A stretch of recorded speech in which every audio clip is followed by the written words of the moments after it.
ముమ్మరం చేస్తున్నారు. ఏమైనా ఆశాజనకంగా ఉందా? జాతీయ స్థాయిలో భాజపా గనుక వైఫల్యం చెందితే ఇమ్మీడియట్ గా ఎఫెక్ట్ అయ్యేది కాంగ్రెస్ పార్టీకి. దానికి తోడు ఇప్పుడు రాష్ట్రాల్లో కూడా పెద్ద ఎత్తున కాంగ్రెస్ పార్టీ బలపడుతుందని అంచనా వస్తుంది అని చెప్పి ప్రశాంత్ కిషోర్ చెప్పిండు. ఆయన మా పార్టీకి ఏమి అల్లి కాలేదు, ఇప్పటి వరకు మా రాహుల్ గాంధీతో కనీసం కలవ కూడా లేదు.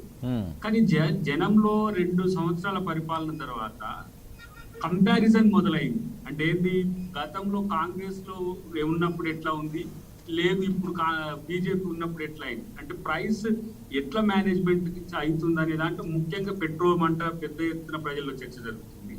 రెండవది, కరోనాను అరికట్టడంలో జాతీయ ప్రభుత్వం ఏ విధంగా డీల్ చేస్తుందని రాష్ట్రాలకు కూడా అర్థమైన పరిస్థితి ఉన్నది.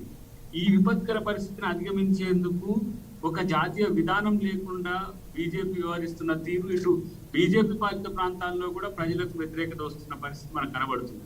అంటే మీరు చూడండి, ఒక వెస్ట్ బెంగాల్లోనే ప్రధానమంత్రి వర్సెస్ మమతా బెనర్జీ జరిగిన చర్చ చూసినాం మనం.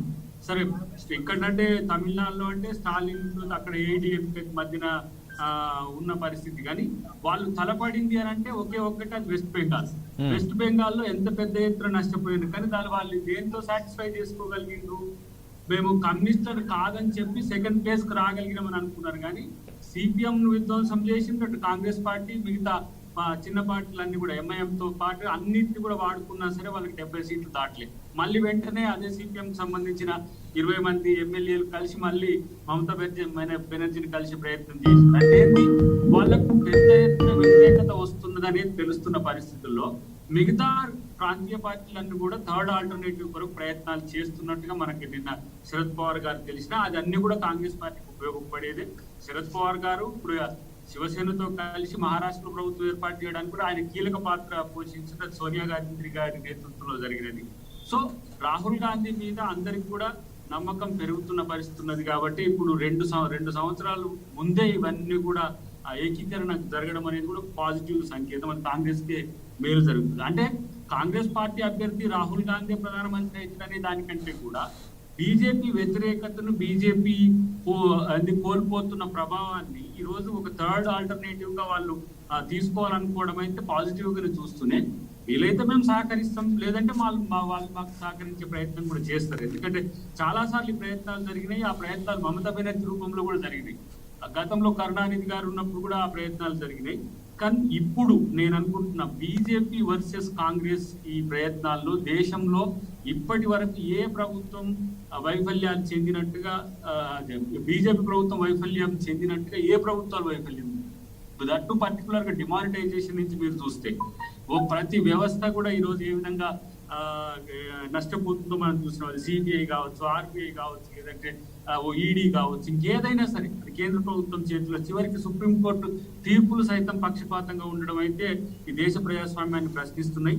అన్నిటికీ మించి వాళ్ళు చేస్తున్న మతం పేరు మీద చేస్తున్న రాజకీయాలు ఏవైతే ఉన్నాయో, ప్రజలకు ఒక నమ్మకం ఉండే, బీజేపీ పవిత్ర రాజకీయాలు చేస్తుందని ఒక నమ్మకం ఉంది.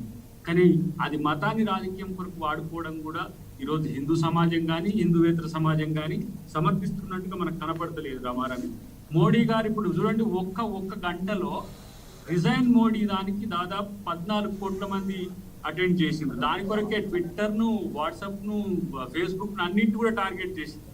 ఏ సోషల్ మీడియాని ఈరోజు బీజేపీ నమ్ముకొని రాజకీయాలు చేసిందో అదే సోషల్ మీడియాకు భయపడే స్థితి వచ్చింది. కాబట్టి ప్రజల్లో ప్రశ్నించే తత్వం పెరుగుతున్నది. డెఫినెట్ గా ప్రభుత్వ వ్యతిరేకతను ఈ రోజు మేము కన్సాలిడేట్ చేయడానికి విపక్షాలతో కార్యాచరణ తీసుకుంటాం. ఈ థర్డ్ ఫ్రంట్ కూడా మేము ఆహ్వానిస్తున్నాం. రైట్, ఓకే, 1 మినిట్ అండి. మనతో పాటుగా సిఎల్ వెంకట్రావు గారు కూడా జాయిన్ అయ్యారు. వెంకట్రావు గారు నమస్తే సార్, వినిపిస్తుందా?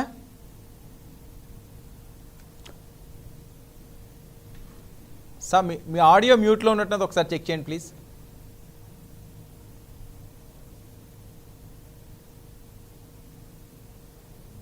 హలో, ఓకే వెంకట్రావు గారు,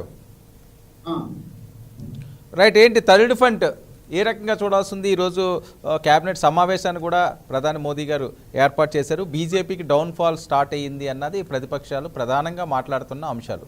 ఆ పరిస్థితి ఉందా?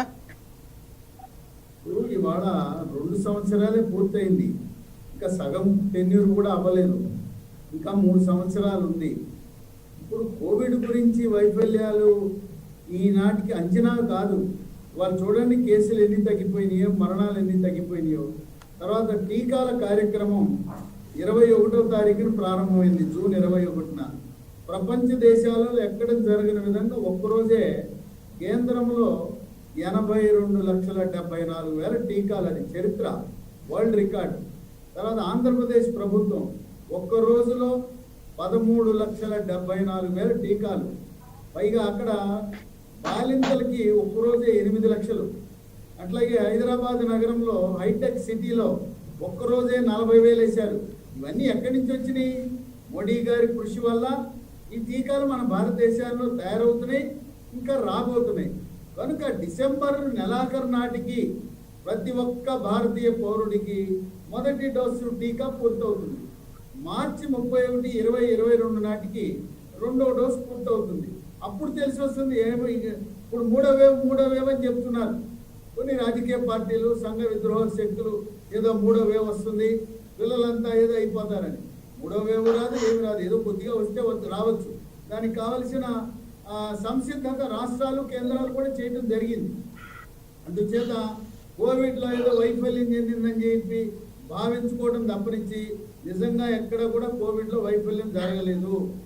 భారతదేశం ప్రపంచ దేశాలలో లీడింగ్లో ఉంది టీకాలు వేయడం కార్యక్రమం. చిన్నపిల్లలు కూడా జూలై నెలలో టీకాల కార్యక్రమం ప్రారంభమైతే భారతదేశంలో ప్రతి ఒక్క పౌరుడు రక్షించబడతాడు. కనుక వీళ్ళు ఏదైతే కోవిడ్ వైఫల్యం అన్నారో అది ఆశ నిరాశ అవుతుంది వాళ్ళకి. తర్వాత ప్రజలందరూ కూడా సంతోషంగా ఉంటారు. ఏదో మళ్ళీ రాష్ట్రాలను ఇప్పుడు 18-44 సంవత్సరాలు వాళ్ళు మీరు కొనుక్కోండి అంటే వాళ్ళు వద్దన్నారు. సరే, సుప్రీంకోర్టు సూచన మేరకు కేంద్ర ప్రభుత్వం 35,000 కోట్ల టీకా, 35,000 కోట్ల బడ్జెట్ ఇచ్చినా ఇంక ఎంతైనా దాన్ని మనం ఎత్తుకుందామని చెప్పి అది 50,000 కోట్లు కానివ్వండి, 60,000 కోట్లు కానివ్వండి రాష్ట్రాలకు ఉచితంగా సరఫరా చేసి ఆ విధంగా కూడా ప్రజాదరణ పొందింది.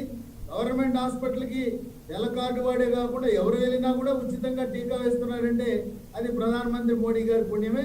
వాళ్ళు ఫైజర్ కంపెనీ అంటే ఒక విషయం వెంకట్రావు గారు అంటే టీకా భారతదేశానికి వస్తాయి. ఓకే, టీకా అంశం అని కాదు కానీ డిమానిటైజేషన్ గురించి చాలా అంశాలన్నీ కూడా ఉన్నాయి కదా అని చెప్పి మాట్లాడే పరిస్థితి కొన్ని రాష్ట్రాల్లో కూడా వ్యతిరేకత వచ్చింది కదా. ఇవన్నీ కూడా ఎఫెక్ట్ అవుతాయేమని థర్డ్ ఫ్రంట్ గురించి ఏం చెప్తారు? థర్డ్ ఫ్రంట్కి వీళ్ళు 15 మందిని ఆహ్వానించారు, వచ్చింది 8 పార్టీలు. దాంట్లో కూడా అగ్రెసివ్ నాయకత్వం ఎవరు రాలేదు. ఏదో వాళ్ళ నెంబర్ 2లు పంపించారు. లేదు రేపు అంటే రేపు ఏదైనా ఎందుకు వెళ్ళారని అంటే మాకు సంబంధం లేదు, మాకు తెలవకుండా వెళ్ళారని ఏదో చెప్పుకోవడం కోసం వీళ్ళు అంత హడావిడిగా 24 గంటల కాల వ్యవధిలో పెట్టాల్సిన అవసరం ఏముంది చెప్పండి? అంత హడావిడిగా గందరగోళంగా. ఇప్పుడు 15 పార్టీలకు ఆహ్వానం అంటే వాళ్ళకి సమయం కావాలి కదా పార్టిసిపేట్ చేయడానికి. తర్వాత వాళ్ళ పాలిట్ బ్యూరోలు ఉంటాయి కదా, ప్రతి పార్టీకి ఒక పాలిట్ బ్యూరో ఉంటుంది. వాళ్ళు చర్చించుకోవాలి, ఏం చేద్దాం, చేరదామా లేదా, ఈ వ్యూహం ఉంటుంది. కొన్ని పార్టీలు ఉన్నాయి, ప్రాంతీయ పార్టీలు. కొంతమంది ఏమంటారంటే అసలు కాంగ్రెస్ లేకుండా ఈ ప్రాంతీయ పార్టీల కూటమి ఉండదు, ఇది సాధ్యపడదు.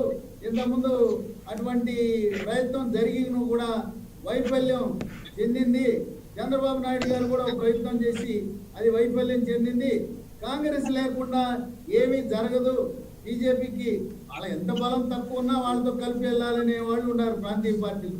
ఇక తర్వాత ప్రాంతీయ పార్టీల్లో అందరూ ప్రధానమంత్రులే. మమతా బెనర్జీ ప్రధానమంత్రి, కేసీఆర్ గారు ప్రధానమంత్రి, అక్కడ పవార్ గారు ప్రధానమంత్రి, అక్కడ ఉత్తరప్రదేశ్, బీహార్లో ఉండే వాళ్ళందరూ ప్రధానమంత్రి. అంటే ప్రధానమంత్రి అభ్యర్థులు ఎక్కువ ఉన్నారు ప్రాంతీయ పార్టీలో. అదే కాంగ్రెస్ అయితే ఒకళ్ళే ఉంటారు.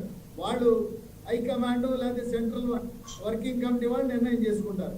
కనుక నేననేటప్పుడు ఇక్కడ ఏకాభిప్రాయం కుదురుతుంది. వీళ్ళకి లీడర్ ఎవరు? ఆ లీడర్ని ఆమోదిస్తారా? తర్వాత ఈ 15 పార్టీల నాయకులను మిగతా రాష్ట్రాల్లో వాళ్ళకి వ్యక్తిగత ప్రతిష్ట లేదు.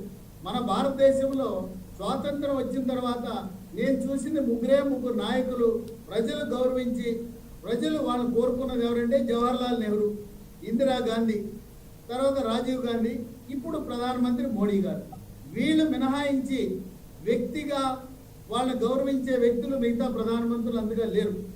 పార్టీలకు ఎదిగినాయి, ఏదో కలుపుకుని ప్రభుత్వం పరిపాలన చేశారు. కానీ వ్యక్తిగతంగా గ్రామ స్థాయి వరకు ప్రధానమంత్రి పేరు తెలిసి వాళ్ళు అభిమానించింది నాకు తెలిసి భారతదేశంలో గౌరవించదగిన వ్యక్తులు నేను నలుగురే. ఓకే అందుచేత ఓకే వెంకటరావు గారు 1 minute. మనతో పాటుగా పెంటపాటి పుల్లారావు గారు కూడా జాయిన్ అయ్యారు, ప్రముఖ విశ్లేషకులు. నమస్తే అండి పుల్లారావు గారు. రైట్, థర్డ్ ఫ్రంట్కి సంబంధించి మీరు ఒక అద్భుతమైన విశ్లేషణ కూడా ఇవ్వడం జరిగింది నిన్న. చాలా అంశాలని అందులో మీరు పేర్కొనడం జరిగింది.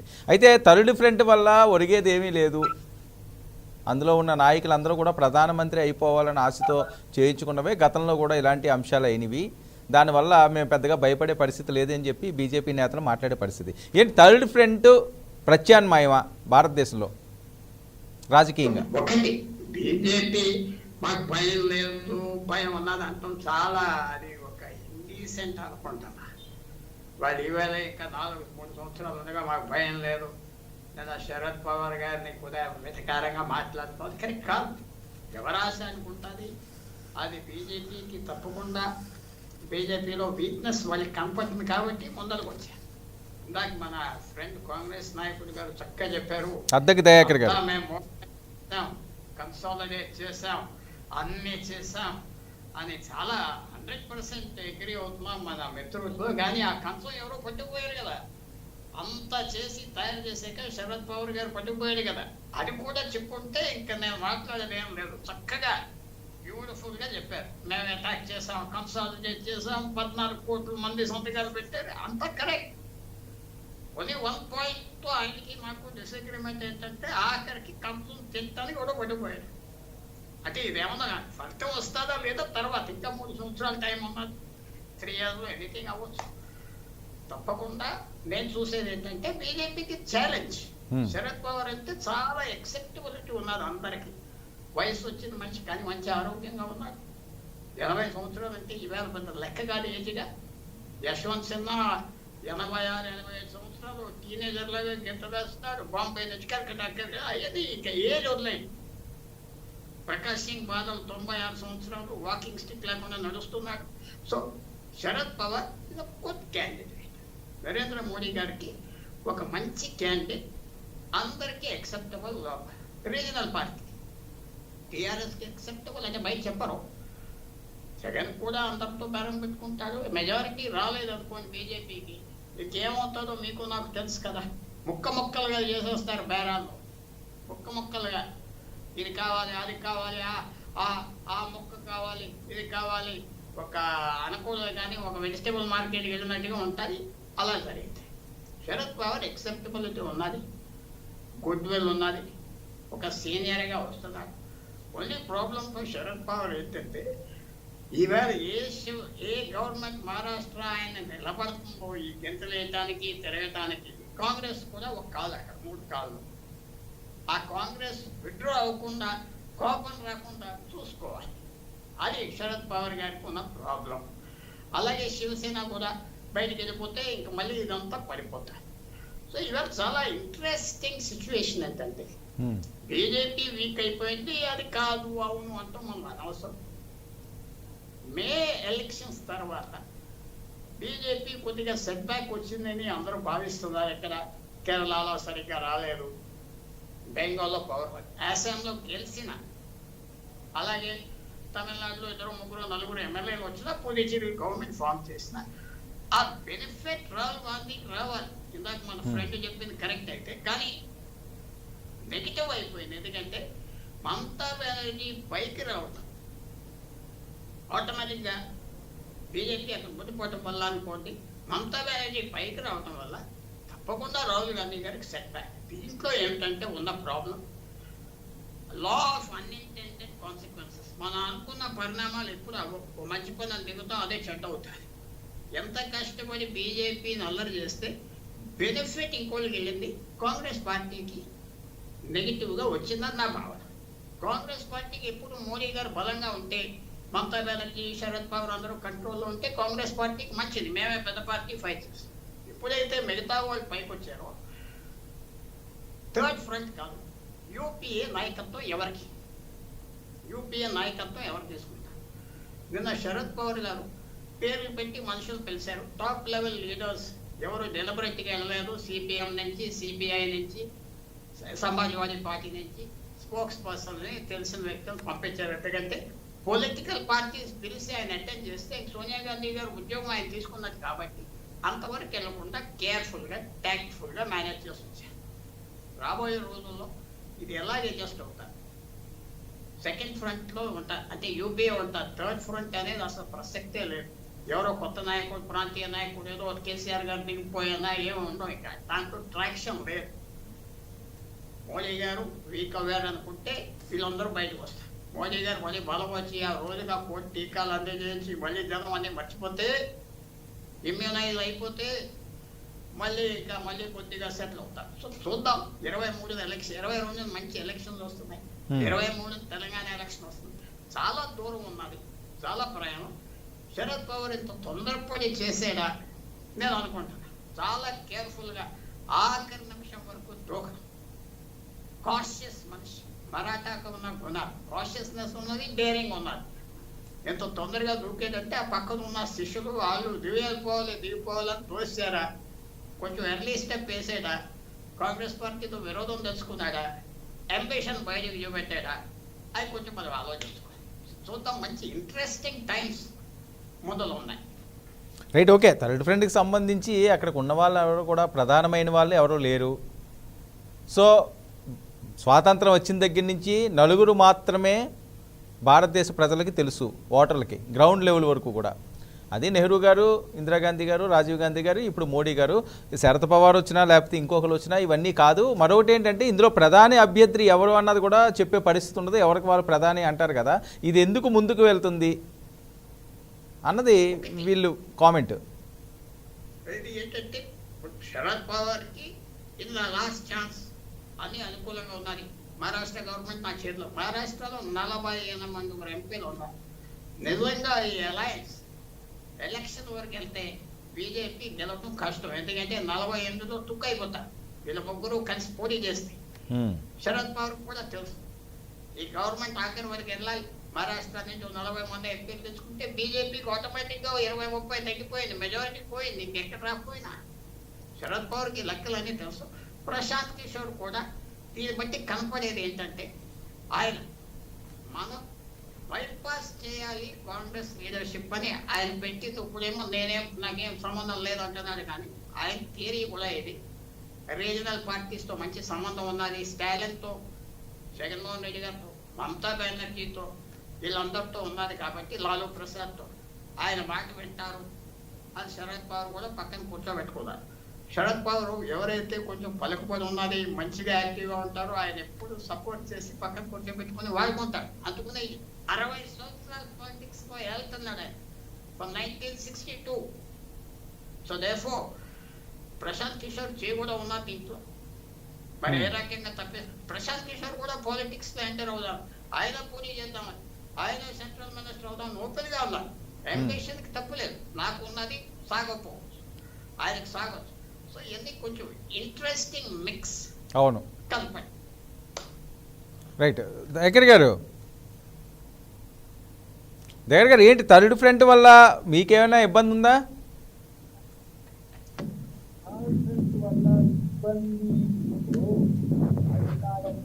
నేను తప్ప ఎవరు వచ్చినా నాకు ఇబ్బంది. సో నేను ఫ్రంట్ లైన్లో ఉంటుని నేను ఎప్పుడు సెకండ్ లైన్కి వచ్చిన, సెకండ్ లైన్ నుంచి థర్డ్ లైన్ పోవడానికి ఒక శక్తి వస్తుంది అంటే డెఫినెట్గా అది కాంగ్రెస్కి నష్టం తప్పి ఇంకో పార్టీకి నష్టం కానీ కాదు. అవును. సో ఒకవేళ నేనేమంటున్నా, గతంలో చేసిన ప్రయత్నాలు ఒక చర్చ అయితే ఇప్పుడు చేస్తున్న ప్రయత్నాలు నాకు వ్యతిరేకంగా జరుగుతున్నాయని కూడా ఆలోచించాలి. అంటే బీజేపీ అనుకూల కూటమి ఏమైనా నాకు నష్టం చేయడానికి చేస్తుందా అని ఆలోచిస్తే అదేం కాదు. ఎందుకంటే శరద్ పవార్ గారితో పెద్దగా సఖ్యత ఏమి మోడీ గారికి ఉన్నట్టుగా లేకపోతే బీజేపీ మిత్రులకు ఉన్నట్టుగా నాకు కనపడదు. మేబీ కంపల్షన్ పాలిటిక్స్ లో రేపు శరద్ పవార్ శక్తి ఎదగడానికి ఎవరినైనా వాడుకోవచ్చు కదా. మెజారిటీ కాంగ్రెస్ కి వస్తే తను కంపల్షన్ క్రియేట్ చేసుకొని థర్డ్ ఆల్టర్నేటివ్ సీట్లు కూడా రమారమి వస్తే మేమిద్దరం కలిస్తేనే అధికారం వచ్చే పరిస్థితి వస్తే కాంగ్రెస్ పార్టీ నాయకత్వాన్ని ఎందుకు నేనే ప్రధానమంత్రి అవుతా అని కూడా అనొచ్చు కదా. లేదు, రేపు బీజేపీ మేము తగ్గి బీజేపీ కూడా కొంచెం తక్కువ అయిపోయి తనే అవకాశం వస్తే నన్ను పీఎం చేయాలనే కంపల్షన్ క్రియేట్ చేసే అవకాశం థర్డ్ ఫ్రంట్ ఉంటుంది కదా. సో థర్డ్ ఫ్రంట్ బీజేపీ కంటే కూడా రెండవసారి అధికారంలోకి వచ్చిన తర్వాత మూడోసారి అధికారంలో బీజేపీ ఆశించడం అనేది కొంచెం అత్యాశ అయినప్పటికీ కూడా తనకు నష్టం లేదు. కానీ నాకే మేజర్ గా నేను పవర్ లోకి రావాలనుకున్న కాంగ్రెస్ పార్టీకే నష్టం. కాబట్టి నేనేమంటున్నా, ప్రజలు ప్రతిపక్షాన్ని, ప్రజలు అధికార పక్షాన్ని ఎంచుకునే సందర్భం ఇది. 75 సంవత్సరాల తర్వాత కాంగ్రెస్ పార్టీ లేకుండా పోతున్న పరిస్థితిలో ప్రజలు తీసుకోబోతున్న నిర్ణయం. భాజపా తరహా రాజకీయాలు లేకపోతే భాజపా ప్రభుత్వం తరహా ప్రభుత్వాలు మాత్రమే అవసరం అనుకుంటే కాంగ్రెస్ పార్టీని మళ్ళొకసారి 3వ సీట్లో కూర్చోబెట్టడానికి కూడా వెనకడిగేది. కానీ ఆ పరిస్థితి వాస్తవం ఉందా? మనం నిజాయితీగా చర్చించుకుంటే కేంద్రం యొక్క సక్సెస్ రేట్ పెరుగుతుంది అనుకోవడానికి అవకాశం ఉందా? నేను కాంగ్రెస్ వాదిగానే కాకుండా లేదు, ఒక న్యూట్రలిస్ట్ గా మాట్లాడితే డిక్లైనింగ్ అనేది మొదలవుతున్నది. అది ఎంత మేరకు వాళ్ళకి తీవ్రంగా నష్టపోయే వరకు వస్తుందా, ఒక దశకు వచ్చి ఆగిపోతారా, లేదు మాకు అధికారం రాలి స్థితికి తెచ్చి ఆగిపోతారా? అప్పుడు మేము ఆలోచించాల్సిన అవసరం ఉంది. డెఫినెట్ గా మేము రేపు దాన్ని కూడా కోఆర్డినేట్ చేయడానికి ప్లాన్ చేస్తాం. ఇప్పుడు ఎవరైతే శరద్ పవార్ గారి నేతృత్వంలో జరగబోతున్న ఏదైతే థర్డ్ ఆల్టర్నేటివ్ ప్రాతిపదిక ఉందో దాన్ని మేము కూడా చాలా సీరియస్ గా కీన్ గా అబ్జర్వ్ చేస్తాం.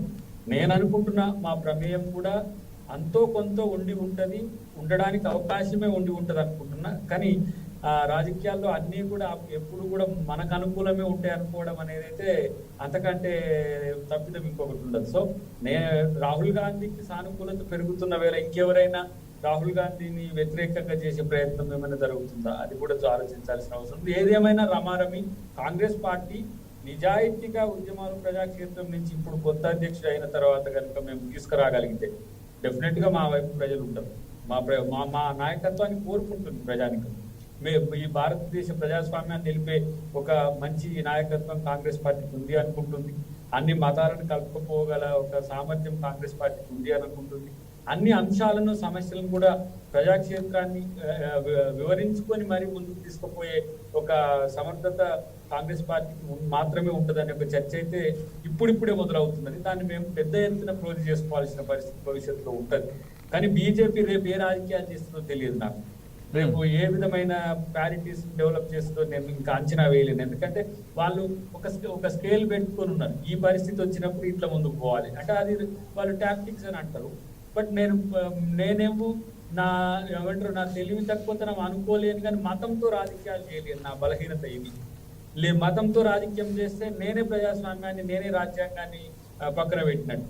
ఇప్పుడు మిత్రులు రాజ్యాంగం గురించి చాలా చర్చ పెద్ద ఎత్తున పెడుతున్నారు. బీజేపీ మిత్రులు స్వాగతిద్దాం. కానీ రేపు ఈ పోలరైజేషన్ అనేది అభివృద్ధి మీద, ఈ పోలరైజేషన్ అనేది వెల్ఫేర్ మీద కనుక చేస్తే కాంగ్రెస్ పార్టీ కంటే అభివృద్ధి మీదనైనా సంక్షేమం మీద ఏమైనా ఈ దేశంలోనే కాదు నీకు ఆ పెద్ద ఎత్తున మాకున్నంత సానుకూలత ఇంకెవరికి ఉండే అవకాశం ఉంది. కాకపోతే కొంతమంది పెద్దలు ఏమంటుందంటే మీరు రాష్ట్రాల్లో అధికారం కోల్పోయిండ్రు కదా, రాష్ట్రాల్లో మేజర్ గా ప్రాంతీయ పార్టీలు వచ్చినాయి కదా, ఆ ప్రాంతీయ పార్టీలను మీరు ఎట్లా అధిగమిస్తారు అని అన్నప్పుడు ఒక ఊపు వచ్చినప్పుడు ప్రాంతీయ పార్టీలైనా జాతీయ పార్టీలైనా ఆయా రాష్ట్రాలకు పరిమితం చేసి జాతీయ స్థాయిలో జాతీయ ప్రభుత్వానికి క్లీన్ మెజారిటీ ఇచ్చే అవకాశం కూడా లేకపోలేదు. ఇప్పుడు నన్ను చేయలేదా, నాకు ఏంది ప్రతిపక్ష హోదా కూడా లేకుండా ఇప్పుడు బీజేపీకి క్లీన్ స్వీప్ ఇచ్చింది. 300 అనుకుంటే 303 వచ్చినాయి. రేపు వాళ్ళ టార్గెట్ 350 అనుకుంటుండ్రు. చెప్పలేం. రేపు అదే 150కి పడిపోతే అదే 150 కాంగ్రెస్ పార్టీకి వచ్చింది అనుకోండి, ఏ థర్డ్ ఆల్టర్నేటివ్ అయినా నాతో ఫాలో కావాల్సిందే కదా. Majority is the power. Majority ప్రజలు ప్రభుత్వాన్ని ఎంచుకోవడంలో కూడా అదే పద్ధతిని ఉంచుతారు. అంటే 2 సీట్ల నుంచి 80 సీట్ల నుంచి ఎట్లా 282 నుంచి 300కి ఎట్లా బీజేపీ వచ్చింది, అదే గ్రాడ్యువల్ గా డిక్లైన్ అవడానికి కూడా ప్రజలే కారణమవుతారు. ప్రజాస్వామ్యంలో ప్రజల యొక్క అభిప్రాయాలకు గౌరవం ఉంటుంది, ప్రజలే ప్రభువులు అనే ఉద్దేశం ఉంది. కాబట్టి ప్రజల మీద నమ్మకం ఉంది, ప్రజాస్వామ్యం మీద నమ్మకం ఉంది. ప్రజల్నే నమ్ముకుంటాం. ప్రజాక్షేత్రంలో ఉద్యమాలు నిర్మించే ప్రయత్నం మాకున్న ముందున్న ఛాలెంజ్ అని నేను అనుకుంటున్నా. మేమిచ్చే రిపోర్ట్స్ కూడా అధిష్టానానికి కానీ లేకపోతే మా నాయకత్వానికి ఇచ్చే రిపోర్ట్స్ కూడా అలాంటివే ఇస్తాం. ఎందుకంటే ప్రజా ఉద్యమాల నుంచి వచ్చినాం కాబట్టి ఉద్యమం ఎందుకో ఇప్పుడు పెట్రోల్ మంట ఉంది చూడండి, పెట్రోల్ మీద కాంగ్రెస్ పార్టీ సీరియస్ గా ఎందుకు స్పందిస్తలేదని మా మీద మంట పెడుతున్నారు. అంటే మీరు ప్రతిపక్షంగా వైఫల్యం చెందుతుండ్రా, ప్రజల యొక్క అభిప్రాయాలను మీరు గౌరవించి మీరు ఉద్యమాలు నిర్మించాలి కదా అని నిజంగా చెప్తున్న ప్రజలు ఉద్యమాల్లో కాంగ్రెస్ పార్టీ కానీ విపక్షాలు ఏదైనా సరే, ప్రభుత్వాలు ఏవైనా సరే, ఆ ప్రభుత్వాలకు మద్దతుగా ఉండాలి. మీకు నష్టం జరిగేటప్పుడు అది కాంగ్రెస్ పార్టీ సమస్యనో లేదు బీజేపీ సమస్యనో లేకపోతే టీఆర్ఎస్ సమస్యనో కాదు, ప్రజా సమస్యల మీద మేము రేపటి నుంచి స్పందించేదంటే ప్రజలు కూడా పార్టిసిపేట్ చేయాలి. మీరు చెయ్యలేకపోతున్నారని ఒక పెద్ద ఆయన, మన పుల్లారావు గారి లాంటి పెద్ద ఆయన ఒక నాత ఆయన అన్నాడు, అరే మీరు నిజంగా ప్రజల్ని భాగస్వామ్యం చేయడంలో మీరు వైఫల్యం చెందినట్టేనా, మీరు రోజుకు ₹1 పెరుగుతుంది ఏం చేస్తున్నారు దయాకర్ గారు అని. ఏం చేయాలి ఇంతకంటే? నేను స్టేషన్ల ముందు ధర్నాలు ఇచ్చినాము, మూకుమ్మడిగా జిల్లాల వారీగా ధర్నాలు చేసినాం, అంతకు ముందు రాష్ట్రాలు పెద్ద ఎత్తున ర్యాలీలు ఏర్పాటు చేసినాం. అయినా సరే ప్రభుత్వం పట్టించుకోవట్లేదు. దానివల్ల ఎన్ని నష్టాలు జరుగుతున్నాయో చూస్తున్నాం కదా. కాబట్టి ఒకవైపు ప్రజా సమస్యలు, మరొక వైపు సంస్థాగతంగా నేను నిర్మించబడుతూ కొత్త రక్తానికి అవకాశం ఇస్తూ పాత వాళ్ళని అందరినీ కూడా, మీరు ఇంతకు ముందు అన్నారు కదా, ఏంది మీరు పిసిసి ప్రెసిడెంట్ ని ఇంకా ఎంచుకోవడానికి ఇబ్బంది అవుతుందని అంటున్నారు కదా. డెఫినెట్ గా రీషఫుల్ అవుతుంది. మళ్ళీ కొత్త ప్రెసిడెంట్ వచ్చిన తర్వాత కూడా మళ్ళీ క్షేత్రస్థాయి నుంచి కూడా బలోపేతం చేయడానికి కాంగ్రెస్ పార్టీ ఉంటది. అన్నిటికంటే ముఖ్యంగా ప్రజలు ఈ రోజు జరుగుతున్న అంశాల మీద కనుక పెద్ద ఎత్తున అవగాహన పెంచితే మాకు అదే 10,000, ఏ థర్డ్ ఆల్టర్నేటివ్స్ వచ్చినా, ఈ మమ్ముల కాదని వచ్చినా, బీజేపీ అనుకూల శక్తులు ఆ కూటమికి మద్దతు ఇచ్చినా మాకు వచ్చే నష్టం లేదు. సో పవర్ మాత్రమే లక్ష్యం కాదు, అన్నిటికంటే ముఖ్యంగా ప్రజా సమస్యలు ముఖ్యం. ప్రజల్ని ఏ విధంగా అడ్రస్ చేయాలా అనే దాని దగ్గర మాత్రం మాకు స్పష్టత ఉందని నేను అనుకుంటున్నా. మా నాయకత్వం ఆ దిశగానే ముందడుగులు వేస్తుందని నేను కోరుకుంటున్నా. గారు చెప్పండి. చెప్పండి. వెంకట్రావు గారు వినిపిస్తుందా?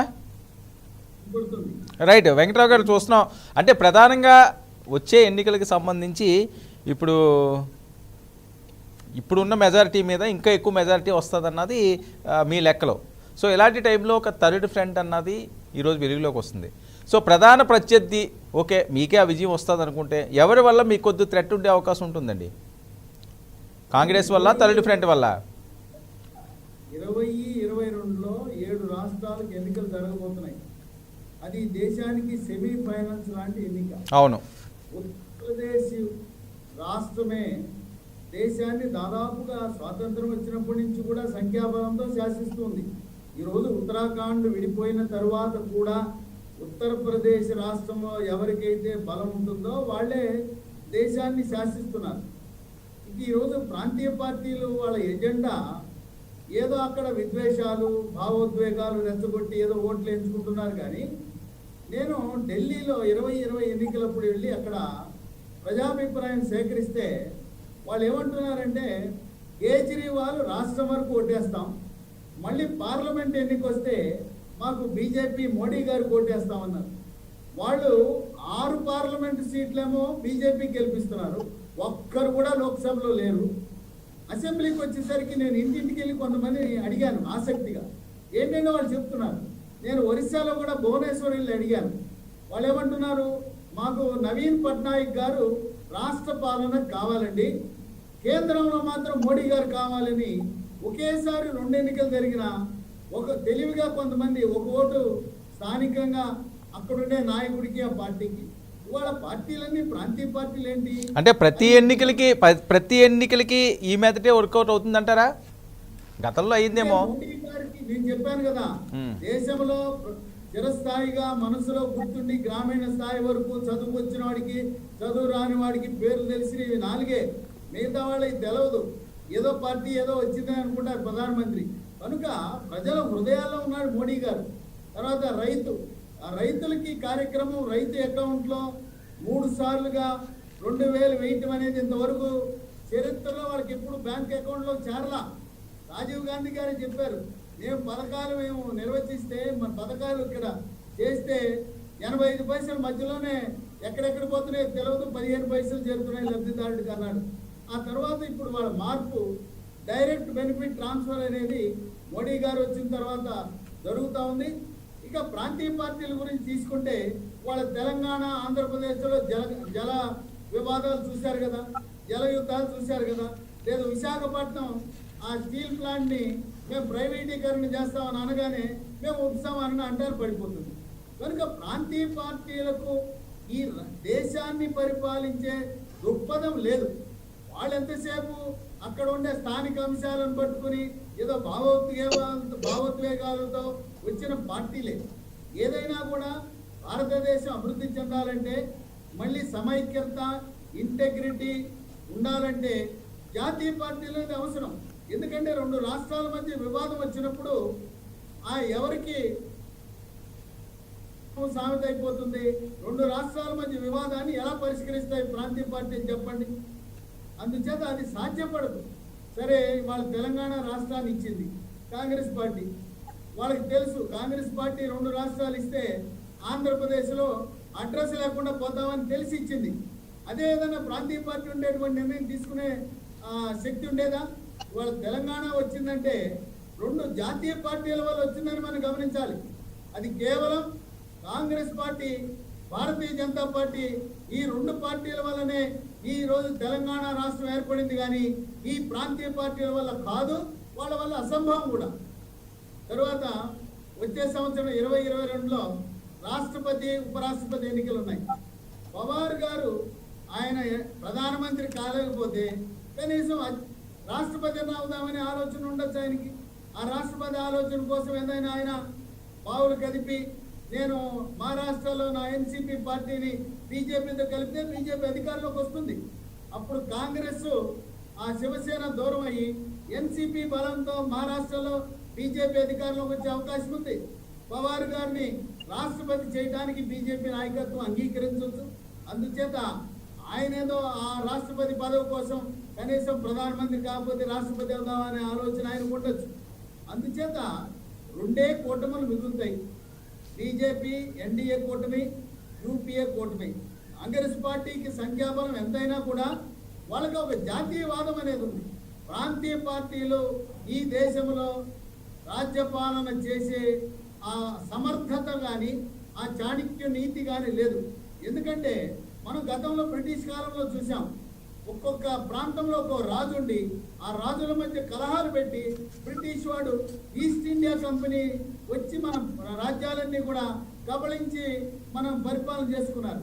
కనుక ప్రాంతీయ పార్టీలు వస్తే మళ్ళీ బ్రిటిష్ సామ్రాజ్యంలో ఏం జరిగిందో అలాగే జరుగుతుంది. జాతీయవాదం, మరి దేశం, ధర్మం, ఐక్యత, సమైక్యత, జాతీయవాదం అనేది చాలా ముఖ్యం. ఎందుకంటే విభిన్న సంస్కృతులు, విభిన్న భాషలు, విభిన్న కులాలు, విభిన్న మతాలు కలిగిన ఈ భారతదేశం యొక్క ప్రయోజనాలు ఎప్పుడైనా ఎవరు కాపాడినా జాతీయ పార్టీలే కాపాడగలవు, కానీ ప్రాంతీయ పార్టీల వల్ల సాధ్యపడదు. మన అమెరికాలో చూస్తే 2 పార్టీలు ఉన్నాయి, చక్కగా నిర్వహించుకుంటున్నారు. మన రాజ్యాంగంలో రకరకాల పార్టీలు పెట్టడం వల్ల మనకు సమస్య ఉత్పన్నమైంది. అమెరికా పార్లమెంట్ సిస్టమ్ లాగా మనకు 2 కూటములు, ఓకే, ఎన్డీఏ కూటమి, యూపీఏ కూటమి, జాతీయవాదం ఉంటుంది. కష్టమో నిష్ఠూరమో అక్కడ మెరిట్ ప్రాతిపదిక మీద ఇవాళ తుంగభద్ర నీళ్ళ గురించి, కృష్ణానది నీళ్ళ గురించి తెలంగాణ. ఓకే వెంకటరావు గారు 1 మినిట్ అండి. ఓకే ఓకే చూద్దాం వెంకటరావు గారు ఏమవుతుందో. 1 మినిట్ అండి. మనతో పాటుగా నరసింహరావు గారు కూడా జాయిన్ అయ్యారు, సిపిఎం సీనియర్ నాయకులు. నరసింహరావు గారు నమస్తే.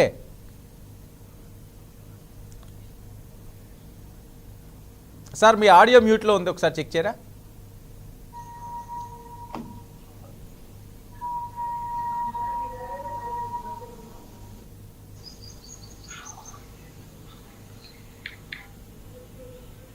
నరసింహరావు గారు okay please. Okay okay okay Narasimharao గారు. సార్ థర్డ్ ఫ్రంట్ ఈరోజు మళ్ళీ దేశ రాజకీయాల్లో మరొక సంచలనమైన వార్త.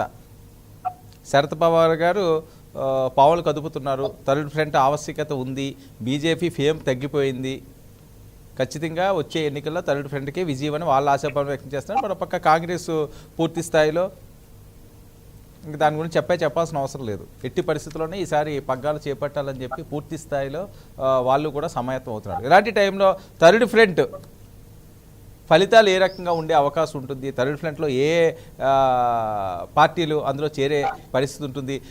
ముఖ్యంగా ఏంటంటే ప్రశాంత్ కిషోర్ దానికి అడ్వైజర్గా వెళ్ళే అవకాశం అయితే కనిపిస్తున్నది.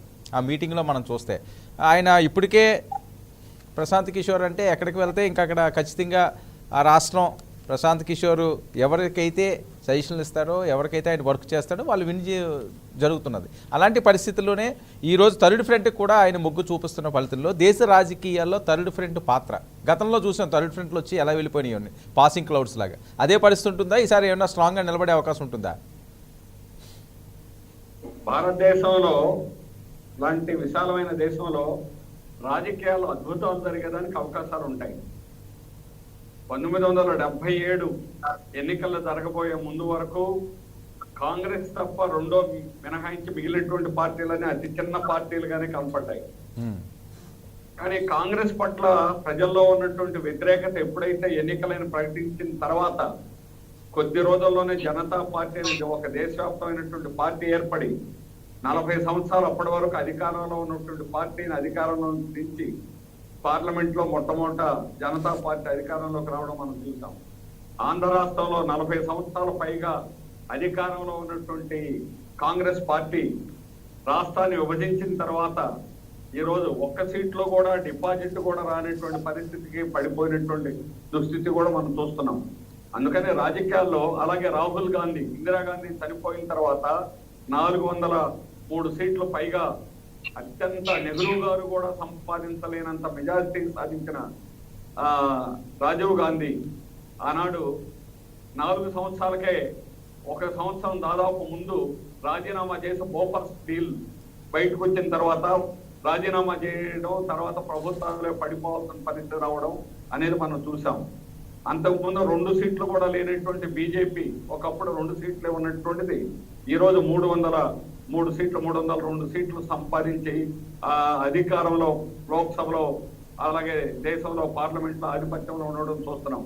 అంటే రాజకీయాల్లో అద్భుతాలు జరుగుతాయి అనేటువంటి మాట వాస్తవం. దేన్ని బట్టి అని అంటే ప్రజల్లో వచ్చేటువంటి వ్యతిరేకతను బట్టి పార్టీలన్నీ కూడా ఎటు కూటమిగా ఏర్పడాలి, ఏ రకంగా ఉండాలి అనేటువంటి దశ నిర్దేశాలు అనేటువంటిది మనం చరిత్రలో ఇప్పటి వరకు 70 సంవత్సరాల స్వాతంత్రానంతరం జరిగిన పరిణామాలను కానీ పరిశీలించినట్లయితే మనకు అర్థమవుతుంది. అందువల్ల ఇప్పుడు థర్డ్ ఫ్రంట్ అనేటువంటిది ఇమీడియట్ గా ఇమ్మిచ్చు అది అలా అవుతుంది, కలుస్తుంది అని చెప్పలేము. అలాగే ప్రాంతీయ పార్టీల యొక్క ఆధిపత్యం అనేటువంటిది ఇప్పుడు వెంకట్రావు గారు కోరుకున్నట్టుగా ఎన్డీఏ యూపీఏ 2 ఉండాలి భారతదేశంలో వారు కోరుకోవచ్చు, కానీ భారతదేశం లాంటి విశాలమైన దేశంలో అది సాధ్యం కాదు. మొన్న జరిగిన 5 రాష్ట్రాల ఎన్నికల్లో కాంగ్రెస్ కి అలాగే బీజేపీకి 2కి కూడా వ్యతిరేకత ఉన్నదని, ప్రాంతీయ పార్టీల యొక్క హవా ఏమిటనేటువంటిది అక్కడ చూపించారు. అందుకని రాబోయే 2022 ఎన్నికల్లో కూడా ప్రాంతీయ పార్టీలకి ఖచ్చితంగా ఆధిపత్యం అనేటువంటిది మరింత అవకాశాలు అనేది పెరిగేదానికి అవకాశం అనేటువంటిది ఉన్నది. దీనివల్ల బీజేపీ ఈ కాలంలో అధికారంలోకి వచ్చిన తర్వాత ముఖ్యంగా ఈ 2వ కరోనా సెకండ్ వేవ్ తర్వాత మరింత అవాస్పాలైంది. ప్రజల్లో బాగా వ్యతిరేకత వచ్చింది. రైతులకు వ్యతిరేకంగా చేయడం కానీ ప్రైవేటైజేషన్ లాంటి విధానాలని పూర్తిగా గతంలో ఎన్నడూ ఎవరూ చేయనటువంటి పద్ధతిలో లాభాలు వచ్చినా నష్టాలు వచ్చినా అన్ని ప్రైవేట్ చేస్తాం, రైల్వేలు ప్రైవేట్ చేస్తాం, డిఫెన్స్ ప్రైవేట్ చేస్తాం, విశాఖ స్టీల్ ప్లాంట్ ప్రైవేట్ వాళ్ళకి ఇస్తాం. ఇవన్నీ కూడా గతంలో ప్రైవేట్ సమర్థించే వాళ్ళు కూడా ఈ రోజు బీజేపీని బలపరచలేనటువంటి పరిస్థితికి బీజేపీ విధానాలు వెళ్ళాయి. అందువల్ల దీని పర్యవసానాలు ఖచ్చితంగా ఇప్పుడే మనం ఏది చెప్పలేని పరిణామాలు. బీజేపీ యొక్క ఆధిపత్యం మాత్రం తప్పకుండా కోల్పోయేటువంటి ప్రమాదం అనేటువంటి, బీజేపీ తన ఆధిపత్యాన్ని తప్పనిసరిగా కోల్పోవాల్సినటువంటి పరిస్థితి ప్రజా వ్యతిరేకంగా వారు తీసుకున్నటువంటి నిర్ణయాల వల్ల రాబోయే కాలంలో జరగబోయేటువంటి మార్పు ప్రధానమైన. అది థర్డ్ ఫ్రంటే ఉంటుందా, అలాగే 2 ఫ్రంట్లు ఉంటాయా, ఏ విధంగా ఉంటాయి అనేటువంటిది అప్పుడే మనం చెప్పలేము. కానీ బీజేపీ పాలన పట్ల ప్రజల యొక్క నిర్ణయం అనేది ఉంటుంది. ప్రధానంగా బీజేపీ ప్రజలకు వ్యతిరేకమైనటువంటి పాలన ఈ కాలంలో అందిస్తున్నారు కాబట్టి అయితే ఇంకా 2.5 సంవత్సరం పైగా ఉంది. మనం అప్పుడే ఏది పూర్తిగా ఒక నిర్ధారణకి రావడానికి మనం అవకాశం లేదు. కానీ బీజేపీ యొక్క విధానాల యొక్క ట్రెండ్ అనేది, అలాగే జమ్మూ కాశ్మీర్ మీద వారు తీసుకున్న 370 ఆర్టికల్ ని రద్దు చేయడం అనేటువంటి తప్పని వాళ్ళు ఈ రోజు పునరాలోచించుకోవాల్సినటువంటి పరిస్థితి అనేటువంటి పడింది. నిజంగా వాడు ప్రజలకు వ్యతిరేకంగా చేసినటువంటి పనుల్లో మళ్ళా వారు పునరాలోచించుకొని ఏవైనా ప్రజలకు అనుకూలంగా ఈ రోజు విశాఖ స్టీల్ ప్లాంట్ ప్రైవేట్ చేయడం తప్పు అనేటువంటిది వారు పునరాలోచించుకొని ప్రైవేట్ చేయమన్నారు అనుకోండి, ఇంత కోపం అనేది ఉండదు.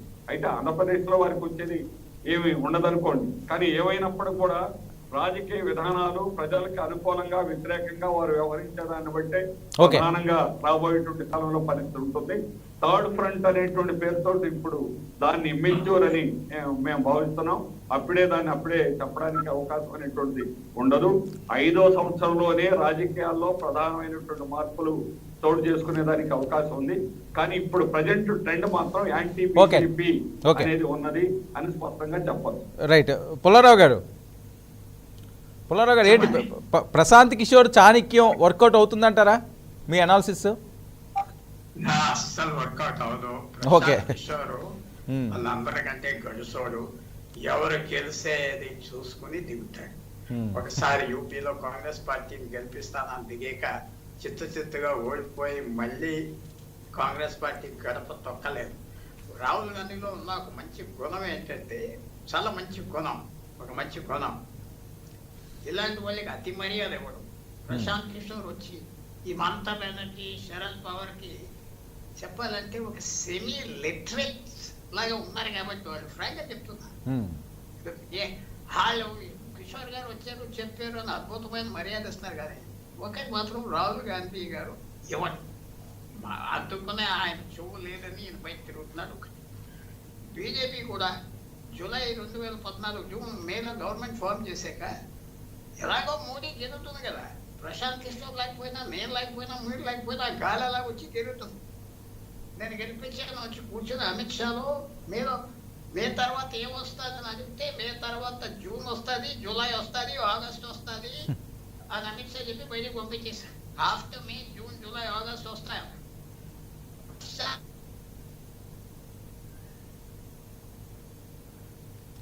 సార్ మీ సిగ్నల్ కొద్ది బ్రేక్ అయినట్టున్నది, నేను మళ్ళీ వస్తానండి. దయాకర్ గారు sir, please please please please Pullarao గారు కంటిన్యూ చేయండి. ఓకే, అందువల్ల ప్రశాంత్ కిషోర్ గెలిసే గుర్రాలకి సపోర్ట్ చేస్తాడు. మనం ఎందుకు చేయలేదు?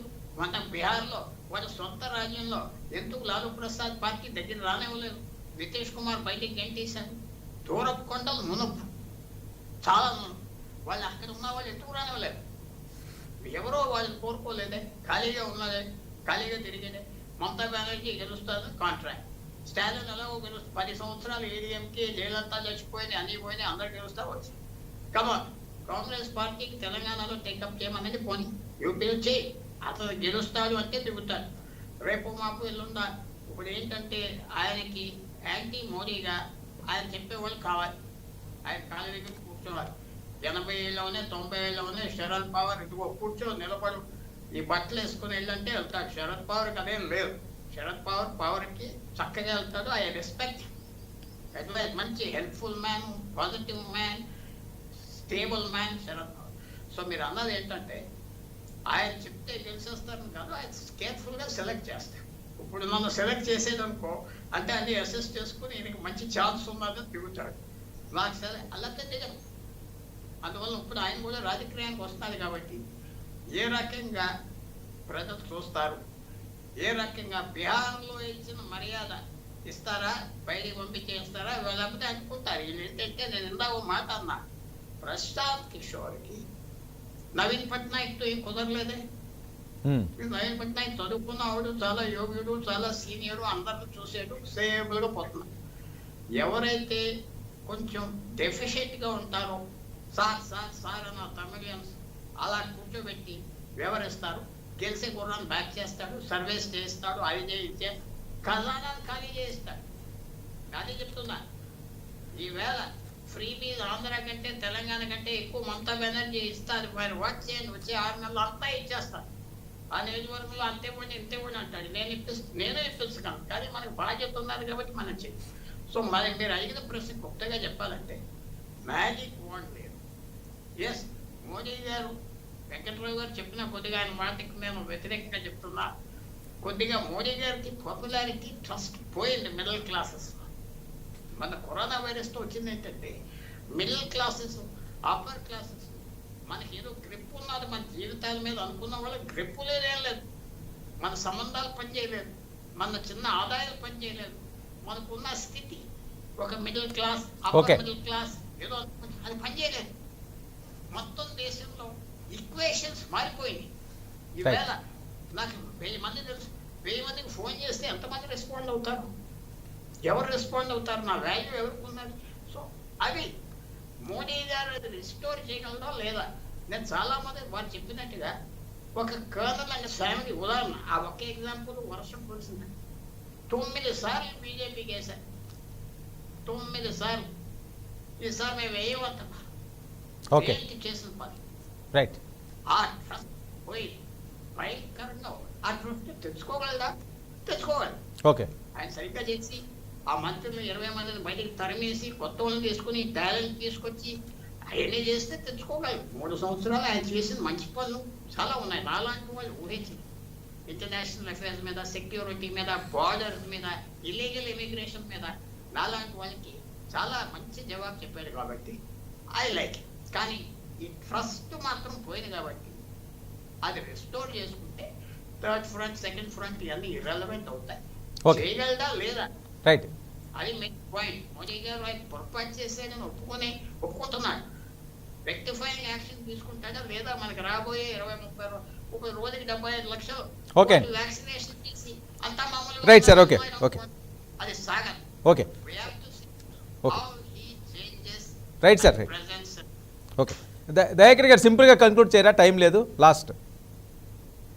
యా, ఒకటి మీరు జాతీయ స్థాయిలో నాయకత్వాన్ని గమనించినా కూడా రాష్ట్రాలు దాటి నాయకులు కనబడట్లేరు మనకు. అది మమతా బెనర్జీ లాంటి పవర్ఫుల్ విన్ వచ్చినా, లేకపోతే స్టాలిన్ లాంటి పవర్ఫుల్ విన్ వచ్చినా, లేదు కేసీఆర్ లాంటి లోకల్ పాలిటిక్స్ అయినా, లేకపోతే జగన్ లాంటి పాలిటిక్స్ అయినా, ఓకే. మీకు సౌత్ లో తప్పితే నార్త్ లో మొత్తం బీజేపీ ఉంది. Hmm. సో ఇప్పుడు ఒకవేళ దేశంలో భాజపా ప్రభుత్వాన్ని మార్చాలనుకుంటే డెఫినెట్ రాహుల్ గాంధీ గారితో కూడిన, లేదు రాహుల్ గాంధీ సమర్థిస్తున్న నాయకత్వానికి మద్దతు పెరుగుతుంది అనేది నా అంచనా. ఓకే. రెండవది, ఇప్పుడు రెండవది ఏంటంటే మూడవ ఫ్రంట్ గా గతంలో కమ్యూనిస్టులు లీడ్ చేసిన వాటికి ఎలాంటి ప్రాతిపదికలు లేకపోవడం కూడా ఈ థర్డ్ ఆల్టర్నేటివ్ కారణం అని ఉండవచ్చు. అంటే ప్రజా ప్రాతినిధ్యం Okay. లేకపోవడం వల్ల వాళ్ళు ప్రయత్నాలు చేయట్లేదా, లేదు వాస్తవంగా భవిష్యత్తులో వస్తే వాళ్ళు ఒక చతుర్ముఖ Okay. మళ్ళీ ఒక ఆల్టర్నేటివ్ గా 4వ పరిస్థితి వస్తుంది. Right. ఏది ఏమైనా బైపోలార్ వైపే నెడుతున్న పరిస్థితిలో ఇప్పుడు ఈ ట్రై పార్టీ అనేది ఎంత మేరకు బీజేపీకి వ్యతిరేకంగా, ఎంత మేరకు Okay. Okay, దయాకర్ గారు. చూడాల్సిన అవసరం. రైట్. వెంకట్రావు గారు సింపుల్గా కంక్లూడ్ చేయండి సార్. ప్రశాంత్ కిషోర్ కి మనం ఏమి క్రెడిట్ ఇవ్వాల్సిన అవసరం లేదు. ఓకే. మన వారు పెద్దలు చెప్పినట్టుగా గెలిచే గుర్రం ఎక్కుతాడు. ఈయన లేకపోయినా ఆంధ్రప్రదేశ్లో జగన్మోహన్ రెడ్డి గెలిచేవాడు, ఈయన లేకపోయినా మమతా బెనర్జీ గెలిచేది, ఈయన లేకపోయినా స్టాలిన్ గెలిచేవాడు. ఏదో నేనేదో చేశానని చెప్పి ఈయన సర్వేలు పనికొస్తాడు. ప్రజాభిప్రాయ సేకరణ కోసం ఈయనలాంటి వాళ్ళు చాలా సర్వే సంస్థలు ఉన్నాయి. రైట్. ఓకే. ఓకే. సర్వే అధిపతి కానీ ఓకే వెంకట్రావు గారు. ఆయనకి అంత ఏదో గొప్ప, ఆయన ఏదో చేసేస్తాడని. రైట్. చూద్దాం మరి, చూద్దాం మరి. థర్డ్ ఫ్రంట్ వైపు వెళ్తున్నాడు కాబట్టి మరి చూద్దాం వచ్చే రోజులు ఎలా ఉంటుందో. నరసింహరావు గారు సింపుల్గా లాస్ట్ అండి, టైం లేదు, సింపుల్గా కంక్లూడ్ చేయండి సార్. అంటే ప్రాంతీయ పార్టీల ఆధిపత్యం అనేది వచ్చే ఎన్నికల్లో ఖచ్చితంగా ఉంటుందండి. అయితే వీళ్ళు సక్రమంగా ఉంటారా, అలాగే వారి యొక్క పద్ధతులు ఎలాగా ఉంటాయి, అది ప్రయోజనకరంగా ఉంటుందా దేశానికి, ప్రజలకు అనేది ఏమి చెప్పలేము. అందువల్ల చాలా అనిశ్చితమైనటువంటి రాజకీయ పరిస్థితి ఉంది. కానీ కాంగ్రెస్ పట్ల, బీజేపీ పట్ల కూడా, ఇద్దరు పట్ల కూడా ప్రజల్లో వ్యతిరేకత ఉండడమే ప్రాంతీయ పార్టీలకి మంచి అవకాశాలు పెరగడానికి ప్రధానమైనటువంటి కారణమని మేము భావిస్తున్నాం. Okay. Thank you so much Narasimharao గారు చర్చలో పాల్గొన్నందుకు. థ్యాంక్ యూ అండి పెంటపాటి పుల్లారావు గారు, థ్యాంక్ యూ అద్దంకి దయాకర్ గారు, థ్యాంక్ యూ సిఎల్ వెంకటరావు గారు. ఇది ఇవాళ voice of people. Third front తరుచుకొస్తున్న నేపథ్యంలో ఏ రకంగా ఉండబోతున్నాయి దేశ రాజకీయాలు అన్నది ఇప్పుడు ఆసక్తికరంగా మారుతున్న అంశం. ప్రశాంత్ కిషోర్, శరద్ పవార్ మీటింగ్ ఇటువైపు దారితీస్తుంది. మరి బీజేపీకి నిజంగా దేశంలో ఫేమ్ తగ్గిందా, థర్డ్ ఫ్రంట్నే ప్రత్యామ్నాయమా, కాంగ్రెస్ పరిస్థితి ఏంటి అన్నవి ఎవరికీ అందని ప్రశ్నలు. రానున్న రోజుల్లో రాజకీయంగా దేశంలో ఒక కొత్త పరిణామాలు చోటు చేసుకుంటాయన్నది విశ్లేషకుల మాట. స్టే చుట్టూ 9:20.